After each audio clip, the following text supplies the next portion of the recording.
大家好，歡迎嚟到大張教室，我係大張姑娘。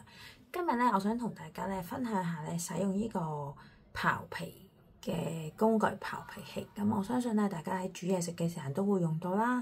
咁啊，通常刨薯仔啦、蘿蔔啦都有機會用到嘅。咁屋企咧，可能你哋有啲我哋叫做一字形嘅刨皮器啦。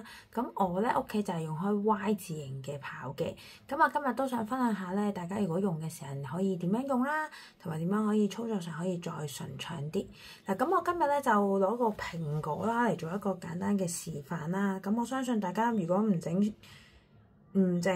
嘢食，咁有時都食生果，但係都去皮啦。好啦，咁我就講下渣即係點樣用啦。咁我而家手上呢個係一個 Y 字形嘅刨啦。咁我呢個咧就即係個刀片就打橫嘅，手咧就握住佢啦。係啦，好啦，咁我用嘅時間咧，通常咧我自己就會用隻左手揸住個食物啦，然後咧我哋就手指公咧就放喺叫做佢嘅頂部啦。咁我哋咧就由手指公嘅方向咧就向下，或者向另一邊啦。咁我如果喺我而家呢個方向咧，咁我就叫向由9點咧就去3點。咁刨嘅時間咧，就用啲力搽佢過去啦。係啦，咁刨完之後咧，記得用隻手指摸下啦。咁啊，如果發覺未得咧，就刨多下啦。好啦，當刨完之後咧，我哋就用隻右手指公摸下刨咗嘅地方同埋嗰條邊，然後順勢我哋轉少少，繼續用左手指公咧去定位，然後將個刨擺喺手指公前面，跟住刨落去。如是者摸一摸，刨到邊度邊位，去到中間刨落去。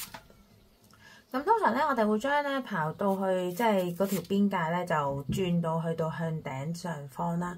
然後咧就 keep 住喺個手指公嘅前面位置咧就去做啦。咁我而家咧其實係叫做打橫刨啦，由9點去3點嘅。好啦，咁但係如果另一種咧，以前有時我教咧就打直刨咧，就向前12點，將隻手指公擺喺6點位啦，跟住向12點方向拉出去。係啦，咁我哋就可以刨到個位置。刨完之後用隻右手指摸一摸條邊去到邊，同埋係咪刨得乾淨？如果刨到啦，咁我哋繼續轉啦。如是者刨晒去。咁喺刨嘅時間最緊要注意就係你要捉得實個食物，即係由我手上個蘋果，唔好咧太細個，好難刨。同埋後面嘅手指咧一定要縮開，唔好整到即係唔好褪喺上面啦，因為一陣刨嘅時候就整親啦。好啦，咁所以刨到一個方向，慢慢刨到冇晒之後，跟住就轉啦，直至到我覺得刨到尾冇啦，咁我就為之刨完。咁通常咧喺個頂同個底嘅位置就會爭少少啦，所以好多時候咧我就會將個淨係向個頂嘅上方向前刨，手指就擺下面。咁啊，真係自己按嗰個形狀咧，將個頂咧大概刨一圈，再摸下邊度有差別，即係仲有啲皮啦。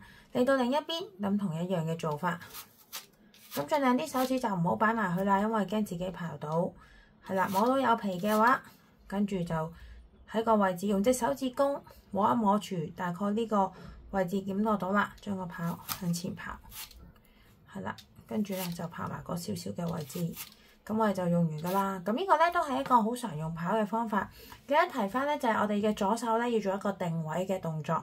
咁嗰啲皮喺邊一度嗰條邊，跟住右手咧就係揸住個刨。咁刨完之後用右手嘅其他手指公又好啦，食指都好啦，去摸下刨晒未。